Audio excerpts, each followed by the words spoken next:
इस पर भी भारी है श्री शिवाय नमस्तुभ्यम का मंत्र। और शिव तत्व कहता है, भगवान शंकर की पावन कथा कर रही है, भगवान का ये पवित्र 3 दिवसीय शिव चर्चा में प्रथम दिवस की चर्चा कर रही है कि सत्यभामा जी तुम्हारी आंखों में जल भर गया कि नहीं, क्या करती? विचार कर कर समय बीतता गया, कार्तिक का महीना आ गया, दामोदर मास आ गया, तुम कहाँ जाओ? तुम्हारे स्मरण में आया कि मेरे पिता शंकर की आराधना करते थे, इसलिए सत्यभामा जी तुम शिव के मंदिर जाना प्रारंभ कर दी, शंकर की आराधना करना प्रारंभ कर दी। शिव की ऐसी आराधना करी कि शंकर को जल चढ़ाकर जब तुम आती थी तो एक आंवले के वृक्ष के नीचे जल चढ़ा देती थी, आंवले के वृक्ष के नीचे से आती थी और घर में प्रवेश कर जाती थी। प्रतिदिन तुम्हारा एक नियम बन गया, शाम के समय कार्तिक का महीना, और तुम्हें स्मरण नहीं आया कि कार्तिक का महीना है, क्योंकि तुम वैधव्य जीवन जी रही थी, आंखों में जल भरा हुआ था, रो रही थी, तुम्हें सुध नहीं थी। कब कार्तिक आया तुम्हें मालूम नहीं पड़ा, कब दामोदर मास आया तुम्हें मालूम नहीं पड़ा, और कार्तिक के महीने में तुमने दीप दान करना प्रारंभ करा। प्रत्येक दिवस तुम शाम के समय पर शिव मंदिर में जाकर बेलपत्र के वृक्ष के नीचे जाकर, तुम प्रत्येक दिवस आंवले के वृक्ष के नीचे जाकर, तुम प्रत्येक दिवस पीपल के वृक्ष के नीचे जाकर एक दीप दान करने लगी। और वो दीप दान का पुण्य फल इतना प्रबल हुआ कि एक दिन चलते चलते तुमको किसी असुर ने फिर देखा और तुम्हारे प्राणों को हर लिया। प्राण तो तुम्हारे चले गए, पर कार्तिक के महीने में जो तुमने तुलसी की अर्चना करी, कार्तिक के महीने में जो तुमने आंवले के वृक्ष की अर्चना करी, कार्तिक के महीने में जो तुमने शंकर भगवान को 1 लोटा जल चढ़ाया, शिव की ऐसी कृपा हुई, शंकर प्रकट हुए, तुम्हें नंदी पर बिठाए। चलते चलते देवाधिदेव महादेव ने पूछ लिया तुम्हें क्या चाहिए? उसने कहा मेरा जीवन दुख में निकला, मेरे पिता पति चले गए, क्या चाहती हो? मैंने सुना है महादेव जो आपसे मांगता है आप वो दे देते हो। हाँ हाँ बोलो क्या चाहिए? क्या मुझे अगले जन्म में नारायण मिल सकते हैं? शंकर भगवान मुस्कुराकर बोले क्यों नहीं मिल सकते? तुमने कार्तिक महीने में मेरे मंदिर में दीपदान किया है, 1 लोटा जल समर्पित किया है, तुमने तुलसा महारानी का पूजन किया है और कार्तिक के आनंद का जीवन जिया है, इसलिए वर देता हूँ अगला जन्म जब तुम्हारा होगा तुम्हारे लिए ही भगवान स्वयं नारायण द्वापर में कृष्ण अवतार लेकर आएंगे और तुम उनकी अर्धांगिनी सत्यभामा बनोगे।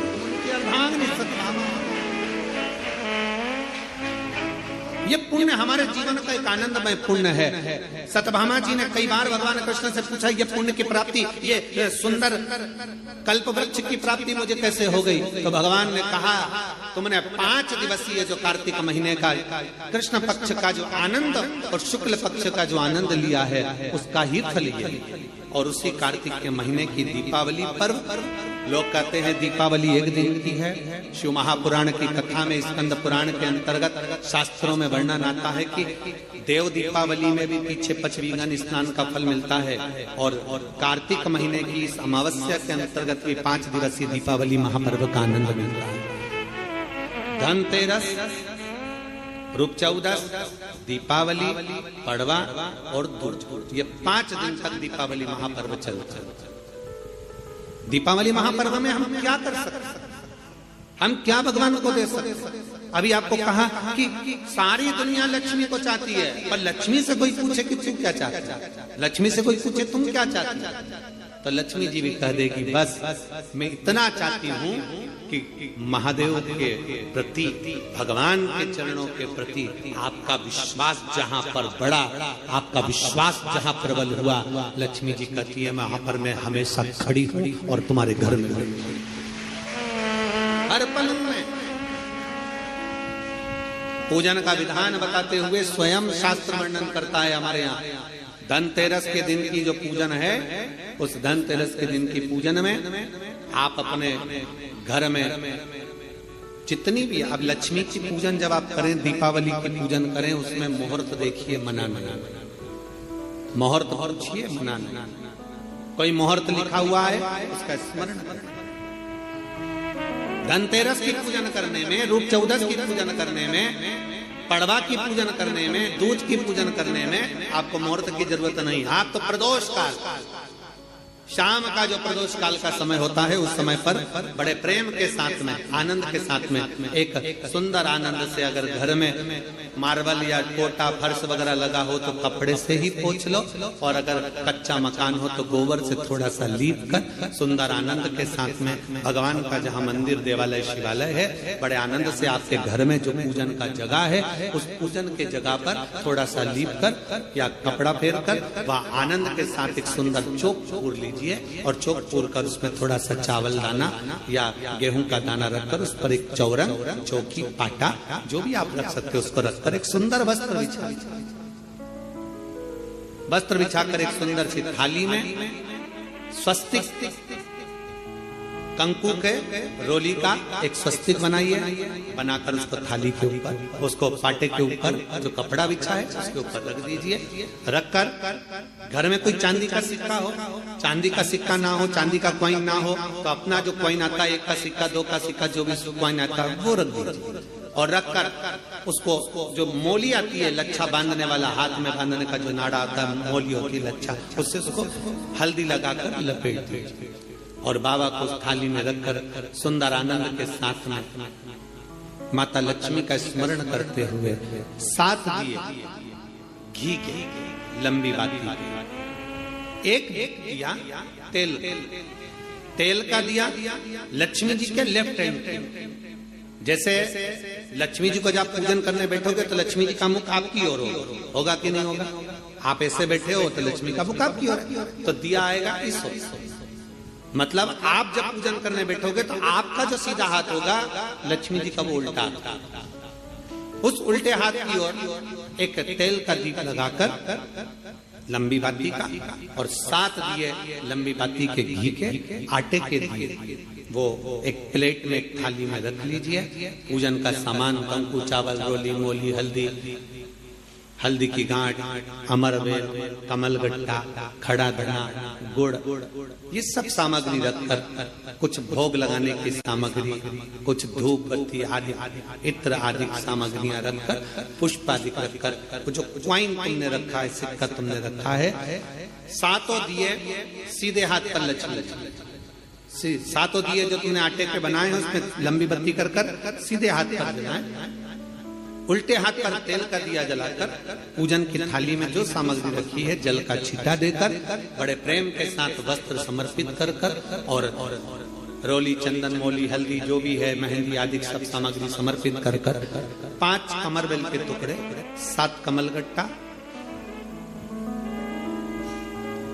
5 अमरवेल के टुकड़े, 7 कमलगट्टा, 5 हल्दी की गठान, ये सब अपने हाथों में लेकर माँ लक्ष्मी से प्रार्थना कर कुबेरेश्वर महादेव से विनती कर शिव की आराधना कर नारायण की आराधना कर दामोदर भगवान की आराधना कर माँ लक्ष्मी की आराधना कर दोनों हाथों से समर्पित कंकु, रौली उस सिक्के के ऊपर धीरे धीरे कर डालें, हल्दी धीरे धीरे कर उस पर डालें, और जो 7 दिए आप भोग लगाने के बाद, प्रसाद रखने के बाद में, फिर जब 7 दिए जो तुमने थाली में लिए हैं, प्लेट में लिए हैं, उससे माता लक्ष्मी की आरती कुबेरेश्वर महादेव। ये सैंडविच कितना बढ़िया है।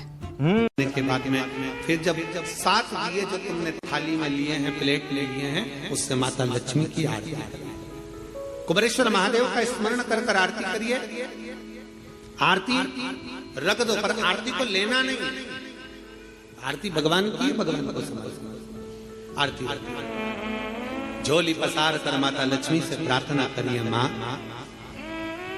मैंने कुबेरेश्वर बाबा से विनय करी है, मैंने कुबेर भंडारी से विनय करी है, माँ आप नारायण के साथ, कुबेर के साथ, रिद्धि सिद्धि के साथ, गणेश जी महाराज के साथ आप मेरे घर में पधारिए, मेरे घर आप आइए, आपका निवास बनाइए, आप रुकिए। माँ हमें बहुत सारे अवगुण, हे लक्ष्मी माता, हे नारायण, हे शंकर, हे उघड़दानी, हे गणेश जी महाराज, हे रिद्धि सिद्धि, हे कुबेर, हमें बहुत अवगुण है, पर हे माँ हमने सुना है आपने शिव जी से जब वर मांगा था तो कहा था कि बाबा, शंकर भगवान से लक्ष्मी जी ने कहा था मैं जाने को तो चले जाऊं प्रत्येक मनुष्य के घर में, पर उसके घर में तो इतना अवगुण भरा हुआ है, इतने दोष भरे हुए हैं, इतना अपशब्द भरा हुआ है, इतने ताने भरे हुए, इतनी गालियां भरी हुई है, इतना मन में खोट भरा हुआ है, मैं इनको कैसे लक्ष्मी प्रदान करूं, मैं इनको कैसे भंडार। तब मां आपने तुरंत भगवान शंकर से कहा तो शिव जी ने कहा, लक्ष्मी जब आप शिव की साक्षी में किसी के घर में प्रवेश करो तो अवगुण मत देखना, उसके गुण देखकर प्रवेश कर जाओ।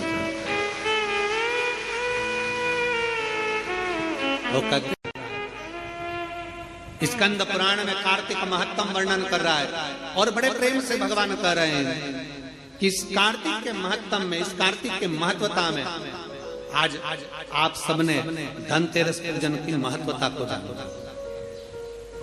और ये पूजन 5 दिन तक आप जिस जगह पर पहले दिन पूजन कर रहे हो धनतेरस की, जैसे आपने धनतेरस कुबेरेश्वर धाम की जो धनतेरस है वो 29 तारीख की रहेगी, रूप 14 30 तारीख की रहेगी, दीपावली जम के बोलो 31 तारीख की रहेगी, 31 अक्टूबर, गोवर्धन पूजन 1 तारीख, 1 नवंबर, ऐसे 2 तारीख, ऐसा क्रम सुंदर यहाँ कुबेरेश्वर धाम की धरा पर रहे।